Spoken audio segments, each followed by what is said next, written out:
जैसे 74 मेरा PRT BC का कट ऑफ है, 74 नंबर हम लाए हैं, तो हम क्यों दे टीआरई 4? टीआरई 3 में मेरा रिजल्ट क्यों नहीं होगा? जब मेरा वाजिब हक है, हम सरकार के पास जाते हैं, सरकार के जो मंत्री है, विधायक हैं, उनके एमएलए एमएलसी है, वो भी मेरा मांग सुन रहे हैं कि बात आप लोग का मांग वाजिब हक है, आप लोग को मिलना चाहिए, तो हम लोग क्यों छोड़ दे मांग? टीआरई 1 का एग्जाम दिया, उसमें 1 नंबर से छूट गए। टीआरई 2 का एग्जाम दिया, उसमें 2 नंबर से छूट गए। टीआरई 3 का एग्जाम दिए, जो कि इसमें जितना कटअप बीसी 2 का गया था 74 नंबर, उतना मेरा नंबर है।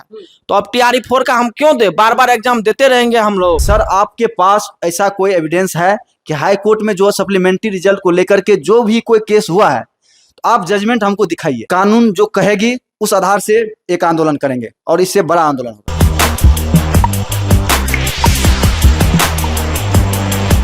देखिए, आज सवाल करने वाले हैं सीधे शिक्षक अभ्यर्थियों से, क्योंकि वीडियो हम जब भी बना रहे हैं ना, तो लोग बीपीएससी टीआरई 4 वाले जो शिक्षक अभ्यर्थी है ना, वो कह रहे हैं कि टीआरई 4 टीआरई 4 टीआरई 4 टीआरई 4। और टीआरई 3 वाले में भी समझ जाइए कि अगर 80% लोग बहुत ज्यादा एक्टिव है, तो 20% लोग थोड़े से वो सोच रहे हैं कि अब नहीं मिलेगा क्या।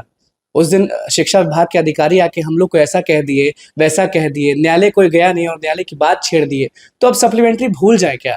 तो उसी के लिए हमारे वॉइस हब में मौजूद हैं तीनों शिक्षक अभ्यर्थी। आप अच्छे से जानते हैं, शुरुआती दिन से ये लोग लड़ रहे हैं, झेल रहे हैं, लाठी खा रहे हैं, सारे लोग आप अच्छे से जानते हैं। सवाल बहुत है, अब जवाब देखना है कि ये शिक्षक अभ्यर्थियों का क्या है।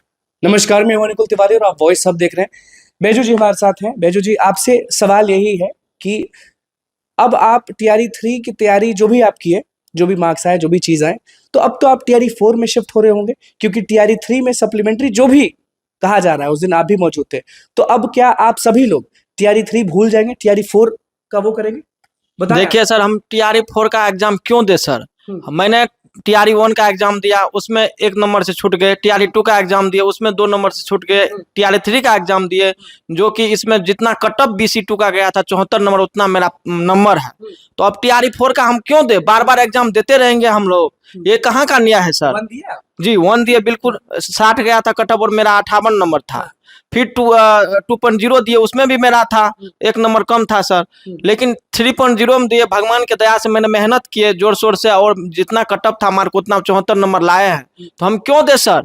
मल्टीपल के कारण जो है बहुत सारे हजारों की संख्या में सीट वैकेंट रह गई है, तो हम तो वही सीट पर मांग कर रहे हैं जो नोटिफिकेशन में। हम तो कोई अलग मांग नहीं कर रहे नया नया में। 1.0 में सप्लीमेंट्री रिजल्ट दिया गया था, 2.0 में सप्लीमेंट्री रिजल्ट दिया गया था, लेकिन 2.0 में कम दिया गया था, क्योंकि उस दिन सत्ता परिवर्तन हो गया था, इसलिए वो समय के अभाव के कारण 2.0 में सप्लीमेंट्री उतना नहीं दिया गया। तो टीआरई 4 की तैयारी करनी होगी आपको, क्योंकि शिक्षा विभाग के अधिकारी न्यायालय की बात कर रहे थे। तो हम आपसे पूछते हैं बैजू जी, कौन गया हाई कोर्ट अभी तक आपका? अभी तक मेरे साथी कोई भी नहीं गए हैं।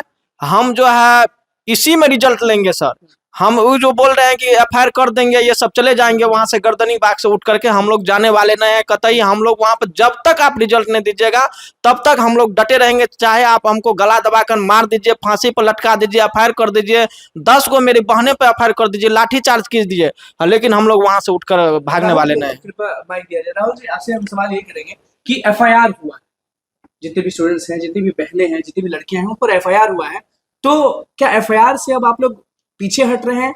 लेकिन कहीं ना कहीं सुनने में ये भी आ रहा है कि बहुत बड़ा आंदोलन की तैयारी कर रहे हैं, और एक धक्का फिर से, और ये आखिरी धक्का रहेगा, ये ऐसे आप प्लीज समझाएं लोगों को। देखिए, हम लोग पे जो 6 मई को आंदोलन हुआ था, उसको लेकर कहीं ना कहीं एफआईआर 28 स्टूडेंट पर नामजद किया गया है। तो उस एफआईआर से हम लोग डरने वाले बिल्कुल नहीं है, क्योंकि हम लोग कोई गुनाह नहीं किया। हम लोग का वाजिब हक था, वाजिब मांग था। हम लोग सीएम आवास पे मिलने गए थे सीएम साहब से वहां पे, लेकिन हम लोग को लाठीचार्ज हुआ, जो नहीं होना था, बहुत ही दुखद है। और उसके बाद कुछ महिला कैंडिडेट को डिटेन भी किया गया, बाद में छोड़ा भी गया सामने, लेकिन सभी पे सभी मतलब 28 को स्टूडेंट पे 4 लड़की इन्वॉल्व हुई उसमें, महिला कैंडिडेट, और लगभग जितने भी इधर 24 को कैंडिडेट मेल है, वो उसमें फीमेल भी और कैंडिडेट है।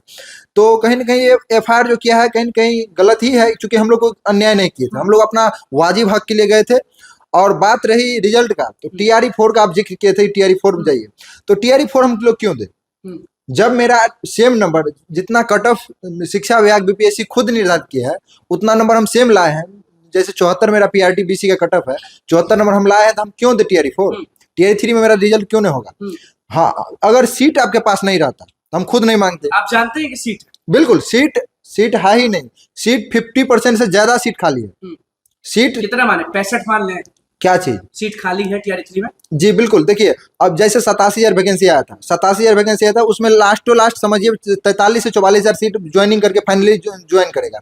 बाद बाकी सीट टोटल ही तो खाली ही है, 50% प्लस सीट खाली है। तो हम लोग टीआरई 4 क्यों तैयारी करें? टीआरई 3 में सप्लीमेंट्री हम लेंगे। और वहां पे जो कुछ अधिकारी आकर के बयान दिए थे कि टीआरई 2 का मामला हम ला रहे हैं, तो वो हरगिज नहीं चलेगा, क्योंकि टीआरई 2 का और टीआरई 3 का मामला बहुत ही डिफरेंट है। टीआरई 2 में टीआरई 2 का सीट जो ऑलरेडी टीआरई 3 में फॉरवर्ड कर दिया गया था, जिसके वजह से उच्च न्यायालय ने बोला कि टीआरई 2 में हम सप्लीमेंट्री नहीं दे सकते हैं। तो टीआरई 3 में अभी सीट खाली है, तो टीआरई 3 में दिया जाए सप्लीमेंट्री। टीआरई 4 आया नहीं है, लड़ते जा रहे हैं। तो हार क्यों मानेंगे? जब मेरा वाजिब हक है, हम सरकार के पास जाते हैं, सरकार के जो मंत्री है, विधायक हैं, उनके एमएलए एमएलसी हैं, वो भी मेरा मांग सुन रहे हैं कि बात आप लोग का मांग वाजिब हक है, आप लोग को मिलना चाहिए, तो हम लोग क्यों छोड़ दे मांग? विकी सुपौल से बात कर रहे थे। विकी सुपौल, आप बारीकी से उस दिन बहुत लड़ रहे थे। अधिकारी जब आए, बोले टीआरई 2 की बात छेड़ के टीआरई 3 वाली बात कर दिए थे। फिर उन्होंने ये भी कहा कि आप सब जो है वो न्यायालय जो बोलेगा वही होगा। फिर हमने उनसे सवाल किया था कि न्यायालय तो कोई गया नहीं, तो फिर उन्होंने कहा कि विभाग जो सोचेगा वो। देखिए, ये समझाएं आप अच्छे से समझाएं कि आखिरकार शिक्षक अभ्यर्थी जो है, जो सप्लीमेंट्री की लड़ाई लड़ रहे हैं, लाठी खा रहे हैं, सब चीज कर रहे हैं और हर जगह जा रहे हैं। सीएम हाउस सबसे मेन जगह होता है, वहां भी आप लोग चले गए। तो अब लास्ट उपाय, लास्ट आंदोलन कहाँ करने वाले हैं? या फिर आप लोग के दिमाग में भी अब थकान हो गया है और सोच रहे हैं कि अब रोजगार चाहिए, तो जैसा लोग बोल रहा है टीआरई 4 की तैयारी करना चाहिए, तो आप लोग अब सब चीज बड़ा बिस्तर बांध के टीआरई 4 की तैयारी करें। देखिए, पॉइंट बताएं प्लीज। सबसे पहले जब ये लड़ाई हम लोग शुरू किए हैं, तो अपने हक के लिए लड़ाई शुरू किए हैं, और ये जेन्युइन हक है। ऐसा नहीं है कि कोई हम लोग अलग से मांग कर रहे हैं सरकार से। बिल्कुल मांग कर रहे हैं, जो भी मांग है हम लोग का सही मांग है। और रही बात सीएम आवास पे हम लोग ने पहुंच कर गलती की है कि सही की है, आखिर बताइए, हम लोग सीएम आवास पहुंचने के लिए मजबूर हम लोग को कौन किया? गलती की है कि सही की आपके हिसाब से? देखिए, जब हम लोग गर्दनी बाग में 4 महीना से बैठे हुए थे, जब हम लोगों की मांग को नहीं सुना जा रहा था, तो अभ्यर्थी तो प्रयास तो करेगा ही करेगा।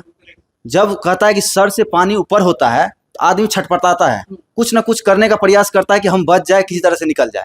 तो अभ्यर्थी के साथ उसी तरह से 4 महीना से हो रहा था, और सभी आश्वासन दे रहे थे, झूठे वादे कर रहे थे। अचानक 25 तारीख को हम लोग विकास भवन पहुंचे, वहां के अधिकारी लोग कह रहे थे कि सप्लीमेंट्री रिजल्ट नहीं आएगा।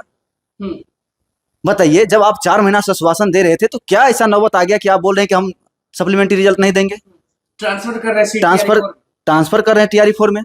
देखिए, उसके बाद जब 25 तारीख को इस तरह से जो भी अधिकारी थे, उनके द्वारा जब आश्वासन दिया गया कि हम जो है सप्लीमेंट्री नहीं देंगे, ये सुनकर के विद्यार्थियों में आक्रोश आया कि भाई, जब हम लोग का मांग जेन्युइन है, जब हम लोग जेन्युइन मांग कर रहे हैं, तो ये लोग फिर टीआरई 4 का चर्चा क्यों कर रहे हैं, मनमानी क्यों कर रहा है?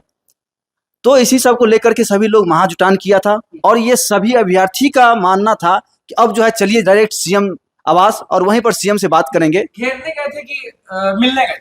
देखिए, सभी अभ्यर्थी, आप लोग भी वीडियो बना रहे थे, कोई भी उग्र नहीं था, सभी रिक्वेस्ट करने के लिए वहां पर गया था। और आखिरी यही है, अब यही उम्मीद। और बैनर पोस्टर आप लोग देखे हुएगा, जो बैनर पोस्टर था एकदम जेन्युइन जो होता है कि मिलने वाला जो होता है, इस तरह का स्लोगन था, और सभी मिलने के लिए गया था। लेकिन वहां पर हुआ क्या? सभी को लाठी से किस तरह से पीटा गया, आप लोग देखे हुएगा। इस तरह से नहीं करना चाहिए था, इसका हम घोर निंदा करते हैं। उसके बाद जब हम लोग गर्दनी बाग आए, तो शिक्षा विभाग से कुछ अधिकारी एक लिखी हुई नोटिस, जो अपने खुद से टाइप किया हुआ नोटिस लेकर के आए, और वो ये कह रहे थे कि टीआरई 2 में जो है हाई कोर्ट ने दिशा निर्देश दिया है कि सप्लीमेंट्री नहीं देना चाहिए। उसी को हम लोग आधार मान करके टीआरई 3 में सप्लीमेंट्री रिजल्ट नहीं देना चाहते। तो हम वहां पर थे उस समय, हम जवाब उनसे मांगे कि सर, आपके पास ऐसा कोई एविडेंस है कि हाई कोर्ट में जो सप्लीमेंट्री रिजल्ट को लेकर के जो भी कोई केस हुआ है, तो आप जजमेंट हमको दिखाइए। अगर ऐसा हुआ है, सबसे पहले अगर ऐसा हुआ है तो आप हमको जजमेंट दिखाइए। तो उनके पास कोई जवाब नहीं था। और अगर टीआरई 2 में ऐसा नहीं है, तो आप इस तरह का झूठा बयानबाजी नहीं कर सकते हैं, क्योंकि अभ्यर्थी बहुत उम्मीद लगा करके बैठा हुआ है। आगे क्या करेंगे प्लीज? आप तीनों से एक-एक करके फिर माइक आएगा, आप बताएं कि आगे क्या होगा? देखिए, झूठा आश्वासन से हम लोग नहीं संतुष्ट होंगे, उसको आश्वासन अच्छा देना पड़ेगा।